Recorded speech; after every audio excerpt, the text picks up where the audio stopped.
Hey folks, welcome to Code and Concrete, where we share the latest trends and the stories of trailblazers in the built environments. We hope you gain some insight from our wide range of topics such as real estate development and sustainability, or blockchain, artificial intelligence, and data. Joining us today is Grace Lau. With over 12 years in the secondary art market, Grace specializes in high-value transactions for high-net-worth clients, including entrepreneurs and bank executives. As a leader in fine art tokenization at ArtWise, she aims to innovate traditional art financing and democratize ownership through blockchain technology. Passionate about the art world, Grace educates stakeholders on integrating digital assets into the art ecosystem. Grace, I am honored to have you and your experience on the show. Welcome to Code and Concrete. Hi, Becky. Thank you for having me. It's my pleasure. Yeah, right away when we were in Hong Kong, I knew that you were onto something interesting. I mean, you garnered a lot of attention talking about the tokenization of art, but then what really stood out to me was the questions you were asking about art tokenization, how it's valued, how people use it as collateral. And to me, those are the exact same questions that we were asking about real estate. So I thought, okay, Grace has a venture worth looking into and, down the line, bringing on to the podcast. It's not real estate. It's hardly the built world, although art is very tangible. And this is one of the issues with tokenizing a real world asset. How do you take something tangible and then you have digital value that you're trading around? But I wanted to start off today because you do have a very, very interesting background as an entrepreneur. And so before we even get into technology, why don't you share how you got into the art and technology verticals? So from the very beginning, I've always wanted to start my business, because my family, my father is a businessman. And so I brought up in that situation, in the environment that he would taught me in early age that don't work for anyone. And so that sort of seeded the idea of that climbing the corporate ladder is never going to be my path. And so I started having small business here and there when I was in university in UK. And because it was I don't mind exposing my age. That was almost 20 years ago. And everyone was on eBay. So I started selling stuff on eBay back then. And that was pretty much my first venture. And it was not too bad. I made some cash, made some pocket money for myself. And after UK, I decided to move to Beijing at that time, instead of moving back to Hong Kong. Because I just felt I know it all. I know everything about Hong Kong. And I think China would be the next big thing, at least for, in the early 2000s. That's what I thought. I mean, it's still a very big thing now. And so I was in Beijing, and because I've graduated from fashion school when I was in UK. So the first thing I have was, I started building a platform, which is a independent designer brand, select shop, online select shop, something like Net-a-Porter, something like Farfetch, except for, in early 2000 in China, that's groundbreaking. Everyone's like, wow, what is this? And, so we started getting revenue really soon, almost less than a month, thanks to the social media back then. So, but I didn't know anything about running business. It was just out of pure passion with my family and friends' help. So less than a year, we have pretty stable growth on revenue and a pretty chaotic operation with just me and a few assistants of mine. We would often delay payment to the vendors, which I didn't mean to do that, and it was a mess. So when a friend of mine, he worked as a VC for this, China VC company. He asked if I want to sell my company to bigger fashion company in China. I was like, yes, right now, please. So that was my first pretty serious venture.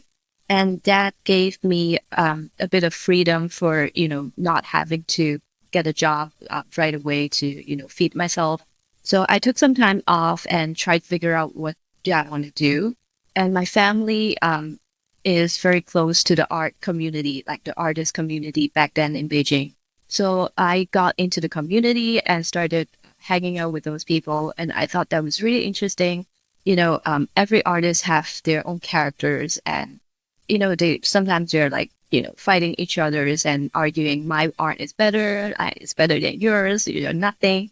So I think, in a commercial world like this, it's for me, that was really like a cleansing, because you don't see people being so straightforward and being so bold about their opinions. So I really like to hang out with these people, and I want to be, surrounded by these people or like this industry. So that's how I got into it. And then long story short, I started curating, started, advising, and then slowly, like, the price ranges go up and up, because I, over the years, I found out my passion is more on transaction instead of helping artists to develop their career, because, secondary market is very different from the primary market. And so I found what I really like to do, and that's how I got here. And before the COVID, and during, of course, like, for years of art dealing, I know, how the system can be better, can be utilized. And so that's how we started ArtWise. Initially was a community of art dealers and galleries, people in the industry, to share information without excessive middle agents. So, yeah, and then we slowly got into tokenization, blockchain, and RWA, and here we are. I mean, that's an incredible. If I'm understanding correctly, you were acquired on your first venture. Was that your first company, and you became an exited founder right away? Yeah, I guess accidentally I was. Well, sorry, my first venture was eBay. So technically it was my second venture. I see. I mean, that's still a dream for a lot of founders, to start something and have someone come to you and say, we would like to buy what you have built. I think there's a lot of people still waiting for that opportunity. And especially in Web3, I mean, we've seen how chaotic the fundraising scene is. I don't think anyone is coming to Web3 startups and asking to buy them out. So just to have that experience, that confirmation early on, and then I imagine, some of that capital was able to seed your further business ventures, and maybe even today what you're working on with ArtWise. But before we get into the business side of things, something that piqued my interest is that you went to school for fashion, then you get into the art industry. These are all very creative industries. It's right brain.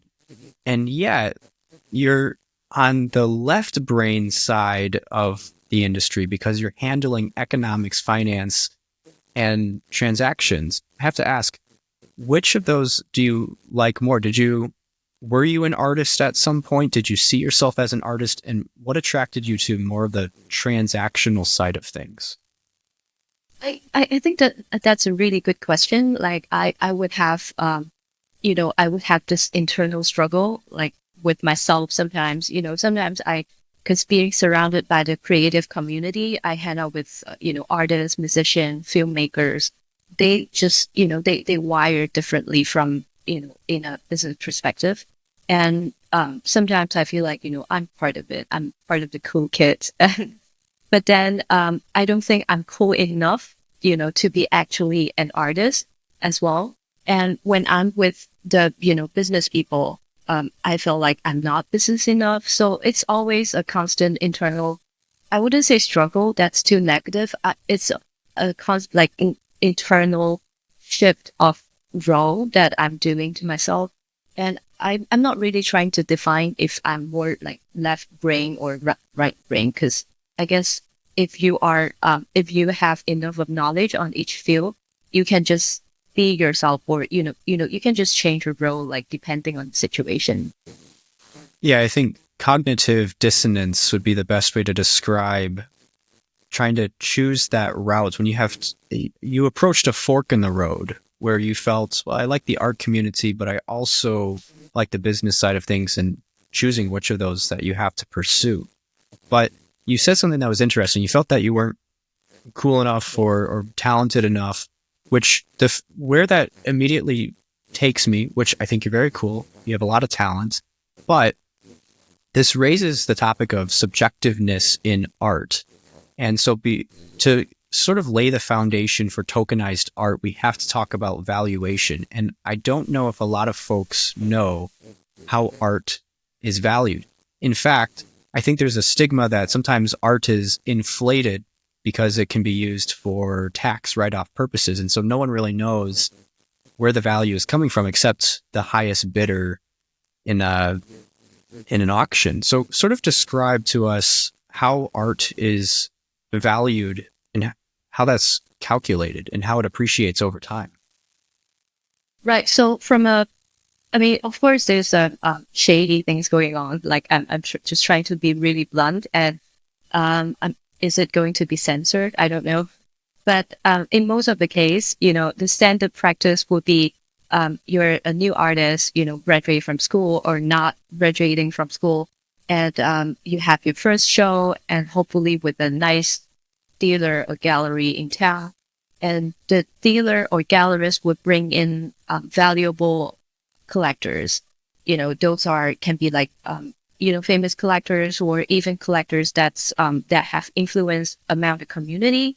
And from then on, you just sort of like growing your path slowly. And when you get to like institutions like museums or foundations, that's when you're really like taking off. And of course, like these days with like social media like Instagram and even TikTok, the path of development can be slightly different or even accelerated, depends on how they utilize the tools. But I would say it's not as sketchy as what a lot of people would perceive, like, just random artists just break out of nowhere. And, last year he's like, he or she is like $10,000, and this year he's like $10 million. That is not really likely to happen. So, there, you can see like a lot of the artists have a gradual and steady growth. Steady, I don't mean like, from 10,000 to 20,000. I mean, probably from 10,000 to 50,000, or even 10,000 to a million or something like that, for a good, for an artist with a like fast development of the career. So, as in valuation, so what what we usually do, or, every dealer or appraisal has their own way to evaluate the artwork.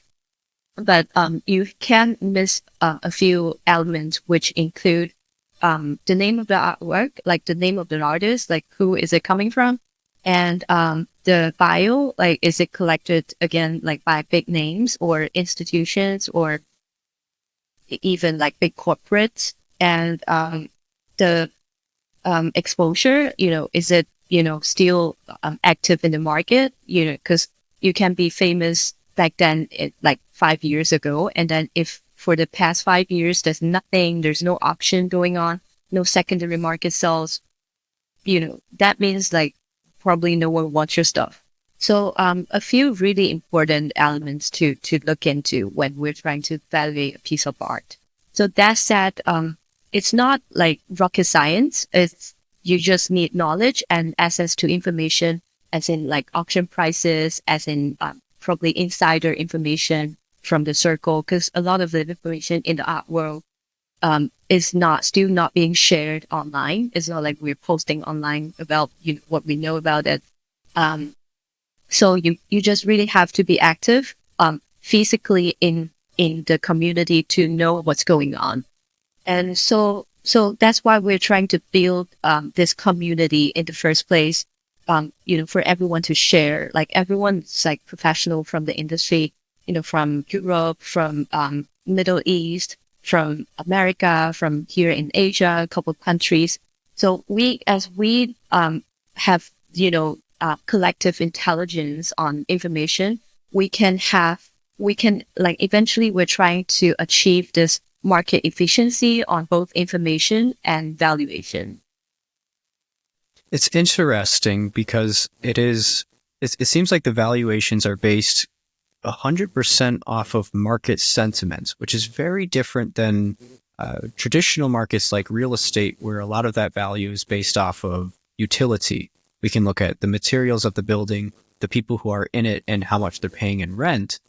But then when you switch to art, art is art. It might be beautiful, but that's also subjective. And so what we need is intelligence or intel coming from participants in the market actively voicing that bid, what they're bidding for the art and what's being asked for it.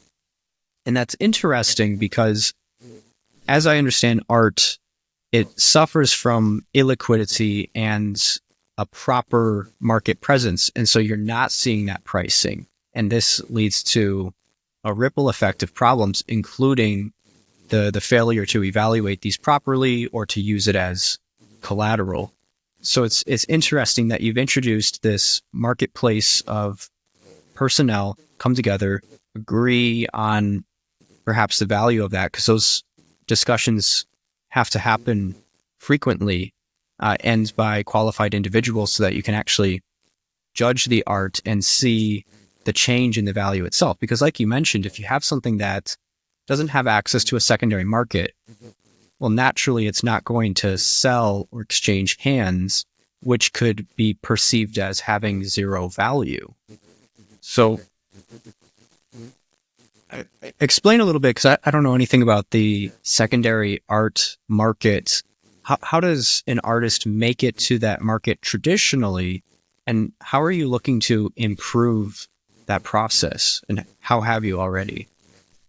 So traditionally, every artist wants to make it to the secondary market, right? Because that means you get to a certain level of recognition that your work is demanded enough that more people want your stuff than your supply. So, but it's not like, I guess like, to the point is most of the time it's still recognition from institution and big names. And, whether you're being collected by this famous collector, whether you are collected by, board member of certain famous gallery or museums, and with Instagram, like, how much followers do you have, and how much of those followers are like valuable collectors. Those really matters. So, and ArtWise is not trying to helping artists per se. I don't want to be like so blunt, but we really truly focus on secondary market because I know a lot of the blockchain or tokenization platform or even whatever like startups that's getting into our industry, they focus on helping artists to get more exposure or helping them to tokenize their artwork and in the name of democratizing art. But from my point of view, like because I work with collectors, I work with capital. I know that I know that it might be controversial to say that. I know like to drive the industry. I'm not saying all the industry, but at least drive the art industry. Capital always comes first. It's the money that drives the demand, not the vice versa. So helping the artists is a really ideal and, is a great thing to do. I mean, I want to do that too. And, everyone in the art world, whoever owns a gallery or, being a dealer, they do have a few artist friends and they do want to patronize them and help them, build up their career, ideally to the secondary market. But that's what we're not what we're focusing on. We focus on providing solutions for collectors because we believe that with blockchain we provide liquidity to the collectors with art financing, DeFi lending. So that's a more efficient solution compared to traditional financing. So if the collectors have more funding or more liquidity, they would very likely, reinvest into the art circle again. So that's where I see it's going to drive the whole, ecology of the industry. I see. So there's different phases to the life cycle of art. You have the production of it. The artist is trying to build a name and distribute it for the first time. But there's a little bit of a hurdle there. They have to make it. And then this is when the secondary market becomes prevalent, where you have collectors and institutions talking to one another, trying to get that art in their collection, their access to it. And at that point, the artist could be dead, right? If we think about a lot of the art that is prominent now, the artists are not here. So we can take that first part of the life cycle and sort of overlook it for the time being and just look at the financialization of the art. How are a lot of those exchanges performed? If I was a collector right now, let's say I was a very naive collector who doesn't know how to do anything in the art industry, and I wanted to place a bid on a piece of art, where would I go right now? How do I start participating in that secondary market? I see. I guess we can see things from before blockchain and after blockchain. So before blockchain, because I've been advising for years on new collectors on how to get started with building their collection. So before that, it's always just go to the community, go to your local galleries, or I would send invitations to them, like to participate in the gallery openings, talk to the artists, talk to the gallerists, even talk to auction houses specialists to really try to see things for as much as they can. Like, don't buy anything for the first at least like 6 months, because whatever you're buying in the first 2 years are probably trash. There's really like this learning curve for collectors to really understand what they want and not being, sold, bunch of things that they don't really like, or, eventually the price would not go up. So yeah, but like after blockchain, I think it makes things much easier, because what we're doing is we are collecting again, like market intelligence, and we would share that information to our collectors, to our community members, so they know what's going on without really having to be physically at the openings and trying to open up conversations. That's one thing. And with the price data and, everything is being recorded on blockchain, and like, who, if you were to buy a piece of artwork from secondary market, you can see clearly like the transactions before you did. Or if this piece hasn't been registered yet, at least you can start registering it on blockchain for the future buyers to know what has been going on with this piece of artwork. And, with clear provenance, collectors are less likely to acquire something that's fake. I think those are, the difference between pre and post blockchain. And we're really trying to integrate the whole solution into like all the possible like potential aspect of the whole transaction, like whole journey of collecting art. I see. So the way I'm visualizing this is art is currently very opaque. Conversations are happening behind closed doors, and there's a fragmentation of information where you have to be present at an auction house or a gallery in order to see the people who are going to tell you, we think it's worth this, it's Yes. legit, and performing in Yes. those exchanges, versus a digitized and decentralized version where, one, you could access art anywhere in the world, which certainly democratizes it and helps people. They don't have to know the right person, because art, I Totally. imagine, is very socioeconomically exclusive. I don't know who I Totally. would talk to, Totally. to get access to And, art. But and sorry, and and then not to mention, sorry to cut you off, and not to mention, a lot of the times when you're new to the industry, you thought you were talking to the right person, but you're not. Mm, And like, as in you're getting false information because, think about the roles of the people you're talking to. They are probably gallerists or, dealers that, their role are sales. They want to make sales, right? So what do you do when you're making sales?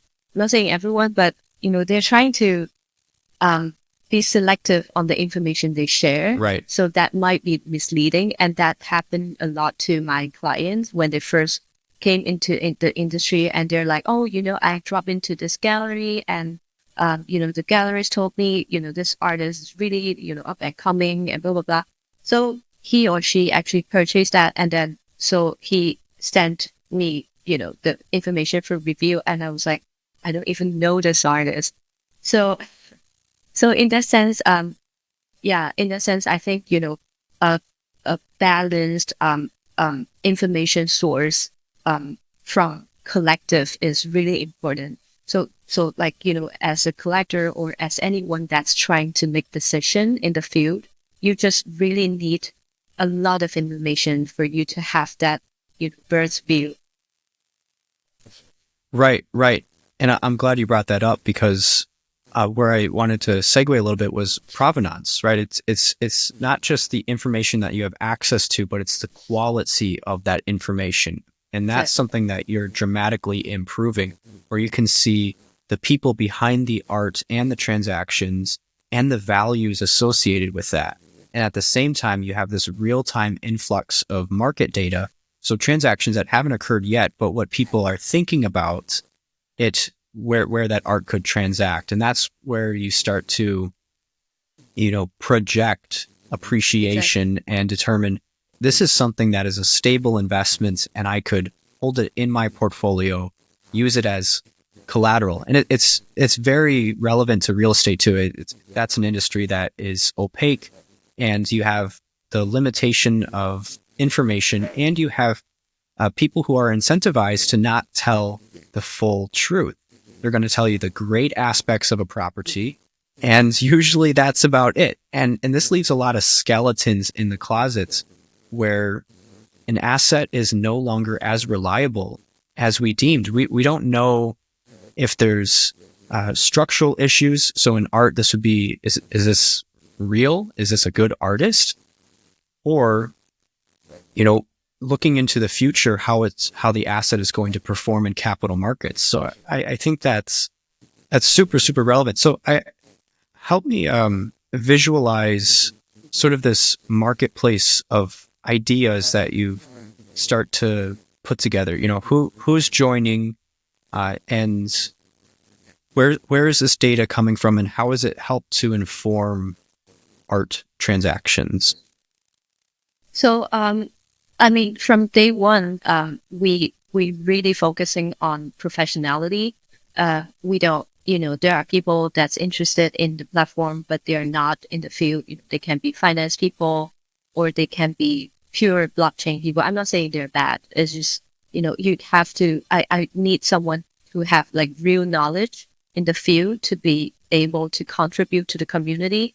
So, so we like the people in the community are dealers, art gallerists, museum, people from museum, people from art foundation, collectors, sorry, but no artists at this point yet. Advisors, consultants, whatever you call that. Like, we have a selection, process because we do generate waiting lists, from here and there. And we have, I don't think that's a very decentralized approach, but at this point we do have a in-house committee to go through the profiles, and we just want to make sure everyone that's on board are professional enough to be able to provide solid information. Uh, and over the times we are trying to build a core community, probably like more or less 100 people, and from all over the world, so they can be the community on, further decisions. And of course, for and when we get to that scale, the DAO, a couple of thousand people in the professional field, we can probably, I'm not saying we will, but very likely we can have a very important role in deciding the price of the art. Because actually, like when we talk about value of some stuff, there are also collectibles. Art is one thing, and like antiquity, or even anything like Pokemon card, sports card, any collective, it doesn't really have a tangible value from the first place. But why, like, the value is being projected by how many people agree on how much this is worth. Like, say, for example, if this is like a piece of Basquiat, and if me and you agree that this is $10 million, and the rest of the people, like, they have no clue, it's probably not worth $10 million. But if out of like, out of like 5,000 people, 4,000 people agree that this is $10 million, it is $10 million. Like, the rest of the 1,000 people would just have to agree on that. So, I think like art, just like any other asset class, we do have a very clear approach to make it, to standardize the price instead of just, randomly quoting from like, different parties. Right. Because it's not just a marketplace of art; it's a marketplace of ideas, and you have people, thousands of people, reaching consensus fundamentally on the value of something. And so I can definitely see how ArtWise is both stabilizing the value of art, because it's bringing art into a more public view, instead of those closed door discussions where I say it's $10 million and you agree and the rest of the world doesn't. So not only stabilizing that, but encouraging appreciation, because as more people get access to something, I mean, that's all demand, right? There's one piece of art and one holder, but then you have thousands of people who could potentially be interested in that. And that's creating demand and therefore appreciation of the assets. Totally. I think that's a really good point. I've never thought about it from this point of view as well.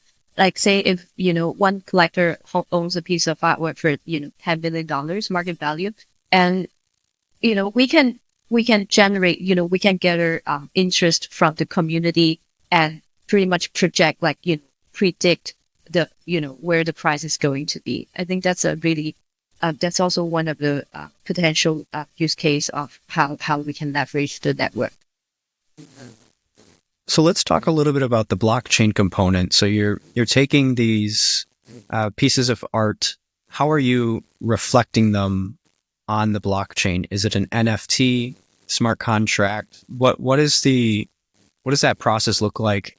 Maybe even start with legally. Like, how do you legally own art and then start to securitize or financialize that? So for now, we are pretty, we have to do it in a pretty traditional way, I would say, because I'm sure it's pretty much similar to real estate as well.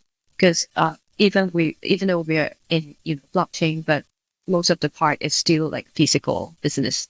So what we are doing is we take a piece of art, because usually it's high value art, like multi-million dollars, at least $5 million per piece to worth the artwork. So we'll take it to Cayman Island and we register as an entity, and we basically securitize the entity, and those entity, like the securitized pieces will turn into tokens. That's how we're doing this right now. But I believe I don't want to expose too much, because it's sort of a solution that we tried quite many different approaches to find out this is the best and most efficient solution for now. And I'm sure with the regulations open up, and with the development, we would of course have you know, evolvement into how we tokenize it. But for now, this is what we are doing. Okay, that makes sense. So legal entity, and then you have tokens that represents ownership of that. Are Yeah. you, do you have one token that represents ownership of the entire piece of art? Or are you fractionalizing the ownership? We're, we're fractionalizing. And basically we'll have a discussion with the collector. And of course we will advise that, for this value of the art, we're advising it's better to fractionalize into, say, 1,000 pieces or 500 pieces. So it's really case by case. I see. Yep. And that's probably good for a wealth portfolio too. Instead of holding one piece of art, which even in a marketplace of ideas, art would be subjective. And so something might depreciate when you thought it would appreciate. And so if you could have 1,000 pieces of art, that almost guarantees that you're going to maintain, 4, 5, 6% appreciation per year. I have to ask, how does art appreciate on an annual basis? Well, it can be for one piece of art, it can be up to 20% or even more. From my personal experience, there were times that I would advise my client buy $1 million, and then less than 1 year, the price goes up to $3 million, but that's not an everyday thing, of course. But if you have a really healthy and diverse portfolio, it's easily like 20+% per year. And that's why that's why we really think fractionalization it's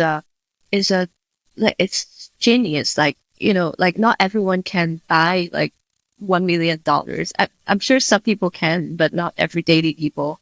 So that really intimidated the entrance of, this asset class.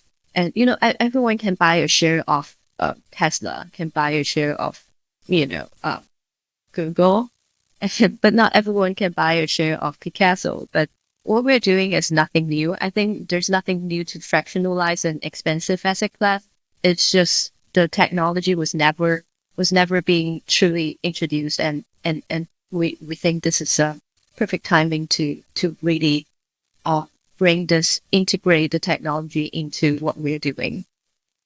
And say Right. fractionalizing, if you have 10 piece of artwork, and each of the artwork you have own a share of like own a share of 2% of it.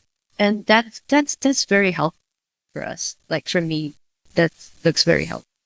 So I guess like fractionalization in art is nothing new. It's like we're not the first person, like we're not the first company into this. And there's another company, I don't want to mention the name, because they started doing this fractionalization of art investment since like more than 10 years ago. And they get a lot of traction, and because apparently back then it was a groundbreaking idea, right? And it really captures the audience, like the client base that's looking into investing in art but doesn't have spare cash of $1 million at least. So but from what I know, like they are really having problem of not able to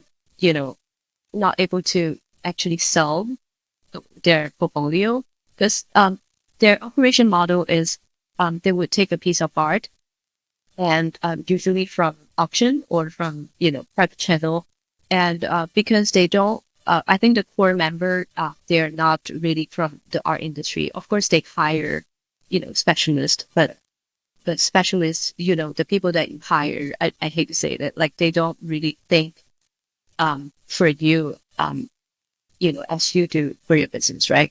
So they would acquire a bunch of artwork and build up the portfolio, and they would list the artwork and for people to purchase in fractions. And this is where the bug comes in, is once you purchase the fraction, you own the piece of securitized company, but then you are not able to transfer, you are not able to sell it, you will be set on your investment for until the company decided to liquidate it, which is at least 5 years. And I have clients that, tried their offer, and, after a couple of years, they're like, oh, can I liquidate my portfolio? I've got, like $100,000 sitting there. Oh, by the way, like I think they start with $100,000. So, and they just told my client, like they basically tell like their clients that the market is not in the best shape right now, so we're not going to liquidate. We'll sit on it for, another, I don't know how long. So yeah, it's a unlimited, indefinite lockup period for the investor. And I don't think that's a smart business. I mean, the concept sounds really like amazing, but operational wise, I don't think that solves any root problems. So, whereas, with blockchain, we're able to have people that, that's buying the fractions, and there are secondary market, we have a secondary platform as well. So people are able to, sell their shares anytime they want to. So that's really different, because that's what we're talking about when we're talking about liquidity. You're absolutely correct that you can have fractionalization, and that's not a new concept in any industry, but it's only now that the technology is here to actually go beyond that and to redeem operational efficiency, liquidity, transparency, provenance of information. And that's why these markets are starting to take off. I mean, people have been able to have multiple stakes in an entity since we've had clay tablets, right, in Mesopotamia thousands of years ago. But to actually facilitate a secondary market, that's a whole different challenge. And now with technology, with blockchain and the exchanges that have emerged and the regulation to support this, and just the number of people that want to get into an industry, that's what's going to enable actual compliant, good return on investment transactions. It's all of these factors coming together here in 2024 and 2025, allowing the burst of capital markets. I want to ask about that capital markets component, because when we were in Hong Kong, you mentioned at one point that you foresee a lot more like wealth managers and investors, including fine art, especially in a tokenized format, in their portfolios. How often does that happen now, and how frequently do you think it'll happen in the future? Well, there's a data from this survey. I can't remember which one. It says 5%. Like right now, only 5% of the family office or private investors are including art asset into their portfolio, but there are 95% of them are thinking about having art as their portfolio. So that's a 90% gap there. And I'm not sure how fast this would accelerate or develop, but I'm sure it really depends on how do we promote it, how the industry is going to evolve, and how fast the regulation is going to be introduced. And I just clearly see a near future, I would say, that art is being considered as a legit and standardized asset class. As in, for now, people still thinking it's, shady for money, logistic. And I think, just like any other asset class, art can be standardized. So when that day comes, I'm sure, most of the private investors or family offices would like to have it, because it generates really high yields. And a lot of the young generations are high net worth are starting to collect art or inherit it from their parents, especially here in Asia. So I don't see that's I don't see that's like a really rare, or unheard of thing for these people. What do you think are the obstacles now preventing art from? Let me make this a twofold question. Art being used in portfolios and then art being tokenized. What are the obstacles? Being tokenized, I would say, go back to our case. Right now we still have to go to certain country, and you register entity, blah blah blah. And I think moving forward, in an ideal situation, we can we can tokenize with. I don't know how it works with property. I guess it's quite different. Or with other asset class. I think I'm hoping that we can do that with art as well. And sorry, what's the other question? What is one of the major obstacles preventing art from being in someone's portfolio now? I mean, we sort of alluded that it's sort of the shadiness and maybe the risk of the asset. Yeah, it's still people. I think it's still lack of access to information. That's the biggest issue I have been hearing, or from a personal and professional level. I've even talked to my friend from private bank, like like really big American private bank, and they have they literally just started art financing business in Asia last year. And it's really like, for me, that was mind blowing, because when he told me about it, I was like, really? I thought, you guys should have been there for like at least like decades. And he said the reason why they're not into the market, because they don't know how to do it. They just don't know how to do it. They have no clue. And they started hiring people starting from London and then New York, and eventually now like they're testing water in Hong Kong, and their loan to value is like less than 40%, and the benchmark, their application is really hard. So I don't think that's it's a good thing that they're tapping into the market. That means they notice the value of the market. But back to your question, I think the biggest hurdle is lack of access to information and know-how. So with the community, that we are really trying to democratizing information and creating market efficiency. Yeah. You mentioned loan to value, so I want to talk about collateralization, because there's a couple ways to access liquidity.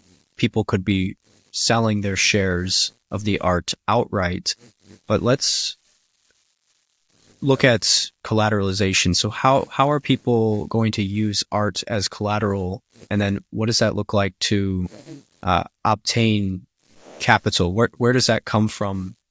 And how do they make this capital efficient, where you have the underlying assets, which is appreciating, but then you have a loan, and loans have interest. How do investors make it out profitable? I guess from what I've seen, over the years, applying for a loan is not the first go-to solution for a lot of collectors, not because they don't want to. It's simply because there is no no adequate solution in the market.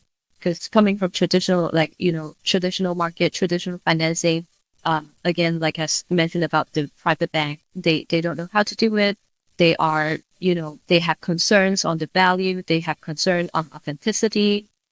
So they're like, the conditions are really strict. So getting a loan is never the first preference from the collector when they're looking for liquidity. And, so the only option for them is to try to sell it if they are really in the need of getting money. But then if you have good source of leveraging your art asset for liquidity, as in, I know there are like like mega rich. I'm not just talking about like high net worth. Like I'm talking about probably like the 0.1%. They are they are using art to leverage more liquidity, because they know, like, with the appreciation and with the low interest rate they can get, like, for sure, like, they can arbitrage the interest rate. And, with that amount of liquidity, for them it's a no lose game. But like it's not a solution for everyday people, because apparently you need to have certain like social or financial status to get to that point to be able to being offered that kind of solution. And but like what we are trying to do is um like we're trying to democratizing that solution to, I wouldn't say everyday people, but to um it, to a more to a larger audience base. Because with our ability to understand the market, with our ability to set a standard to the market price, we have the confidence to provide a higher loan to value compared to traditional financing, and ideally up to 70%. But of course, some investors, some people would challenge, where does that come from? It's so risky. But if you understand the market, it's not really that risky, because a $10 million artwork, if with all the provenance, authenticity, the quality, it's very unlikely that it would go down to 700 million or less, like without a solid reason. So we don't think like 70% loan to value is super risky. And so yeah, and then with blockchain and with the DeFi lending platform, we can speed up the process of getting a loan as well. So that really opened up the horizon of this industry, or like this business. Yeah, I'm glad you mentioned DeFi, because this really creates borderless financing for tokenized art, or art in general, where you could go anywhere in the world to obtain, the capital that you need when you're using art as leverage, as opposed to, just whoever is local in your jurisdiction and having a conversation with them. So, I mean, DeFi, we're equally excited for it in real estate, because when you look at the whole world as your oyster, the possibilities are endless. Do you think a lot of those loans in the DeFi realm, are they going to be from institutional investors?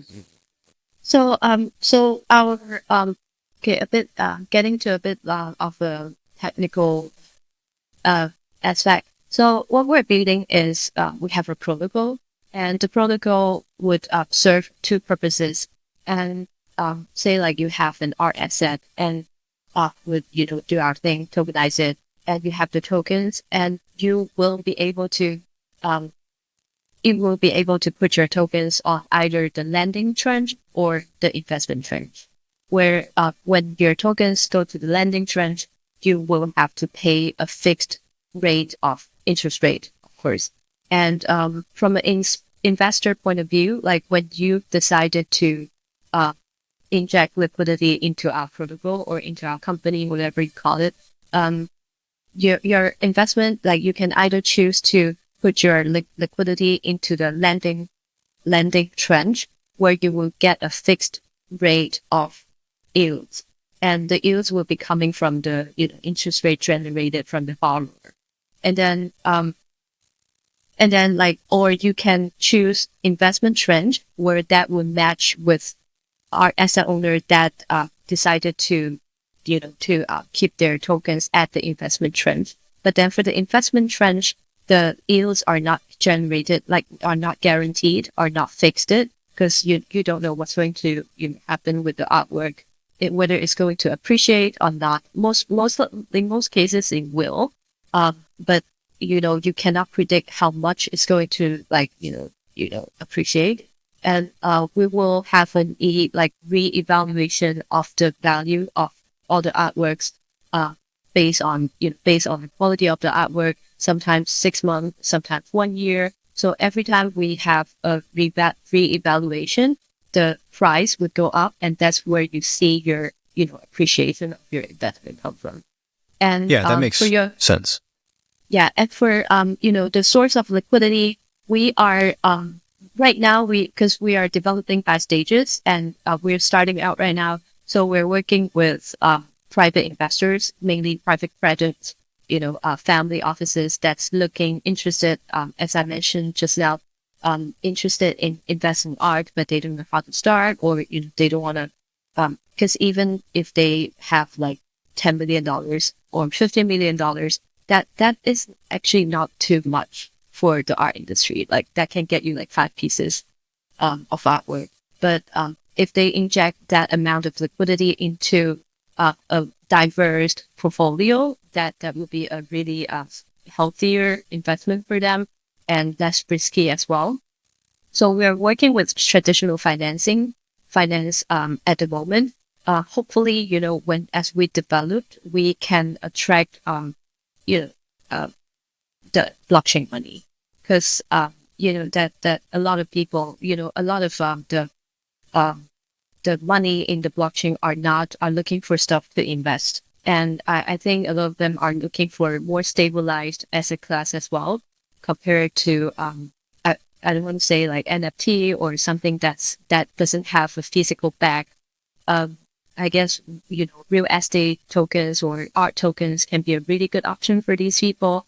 But the hurdle right now is I think like, the smart money in the blockchain, they're looking for like super high yields, like anywhere like from 15%. So I wonder with our, with my or your business model, is it possible or to provide that kind of yields, or if we can, like, where does that come from? But I guess we'll see. So right now we're working with traditional financing. Okay. Yeah, it makes sense. I mean, it sounds like a traditional capital stack. You're going to have equity, you're going to have debt. Equity is where the real magic happens. Debt is that guaranteed return because someone is paying interest. And then, I mean, that capital is coming from somewhere. It sounds like predominantly institutions initially, just because of the barrier to entry to own art, right? The amount of money that these assets are worth and how much would be required for a functioning loan market, fundamentally. Yeah. And I could see how you have a lot of people who have money on chain and they want to move it into something backed by a real world asset. And so outside of those institutions, you're going to have an influx of capital. And this is sort of the beauty of DeFi and tokens, where things are interoperable and they can move across chains, and you can get really creative with how you move money, how you store money, and how you're collecting income from all of these different places. And this just becomes another option to build up someone's portfolio, potentially with greater returns than, I mean, like tokenized bonds. People have a lot of tokenized bonds. That's great. It's been a great use case thus far. It's highly liquid, but the returns are low, generally speaking. And so as tokenized real world assets enter the scene en masse, people are going to be willing to invest in that, and they're going to be so diversified that they're not thinking about, well, this might not work. If you have 10 different assets, totally different asset classes that are on average 15 to 20% annual return, it's pretty safe to say, even if one of those failed, you're still going to get your 15 to 20% annual return. Yeah, exactly. And I would like to add up that, because we all know, blockchain investment or even RWA is in a very early stage right now. I mean, it's been like a couple of years, but still very early in a history sense of view. So right now, people are like purely looking at how much yields are generating, or, how much profit I can get from this. But I guess like just like any other investment, because in the real world right now, people are investing in, I don't know, vintage cars, invest in, again, sports cards. And I do personally, I do feel like, in the short future, in the near future, the new generation are going to see, digital, like, blockchain investment as a source of emotional value as well. So like how much of the return might not be as important, like to that point, compared to what we are seeing right now. Right. Just to have awesome assets in your portfolio. It's prevalent today. People will buy something that, and this is sort of the beauty of subjectivity. You can buy something that is a one of one, and maybe other people don't see a lot of value in it, but you can say, I own it, it's mine, it's very unique, here's the history to it. And it's going to be the same way with tokenized art. To have a fractional piece of Picasso in my portfolio, I mean, those are bragging rights, fundamentally. Yeah, exactly. I've heard of this company. I'm not sure if I was right because you're in the industry. They are selling like fractionalized token of properties, and then if you get a share of the property, like you can stay at the property, like physically, you can actually stay there for a certain period of time. So I'm seeing this. This is like a really interesting use case for fractionalization or tokenization as well. Like, what if in the future, if I own a piece of Picasso and I can literally like VR that in my living room, as a piece of like authentic, like, artwork. That can happen. Like, yeah. Awesome. Well, since we're top of the hour here, I want to ask, my last question to you, Grace, which is for people who are looking to get into the art investment industry. Maybe they want to be a collector. We don't focus a little, too much on the artists here, but for people who want to engage in the financialization of art, where do they start, and what advice do you have for them? Check out our website. Yeah, I'm kidding. I think for now, like, just try to look for information online. There are informations. I mean, it's not very open yet, but you can still find like price data on like websites like ArtPro, ArtNet. You can even pay for it to have a more comprehensive data set, and if that's what you're looking for. And talk to advisors. Don't talk to sellers. Don't talk to dealers. Don't talk to gallerists. Don't talk to anyone that tried to sell you anything. Just pay for the professionals and listen to what they have to say. And I think that's the faster way to get you off the ground. And hopefully, when we introduce our community, we offer this membership for people to join in, and that will be the fastest way for them to have access to information as well. Awesome. Great advice. And you're welcome to plug your website, because I will have that link and your LinkedIn in the show notes, so that anyone who is interested in this is going to be able to research what you're working on and reach out to you for further collaboration. Sure. This has been such a unique topic. I mean, we've on Code and Concrete, we've talked about a lot of real estate and artificial intelligence, but this is the first real world asset that is a little unorthodox. It's out of the ordinary. And so I'm glad we were able to shed some light and borrow your expertise for an hour to talk about this. I guess fundamentally, I want to say, thank you for coming to the show. It's been great to see you again from our time in Hong Kong. And I hope that as ArtWise evolves and maybe people who are investing in real estate start investing in tokenized art as well, we'll have you back on the show to catch up again. I'd love to. Awesome. So thank you again. And, thank you for everyone who has tuned in on this episode of Code and Concrete. Grace, till next time. Thank you. Until next time.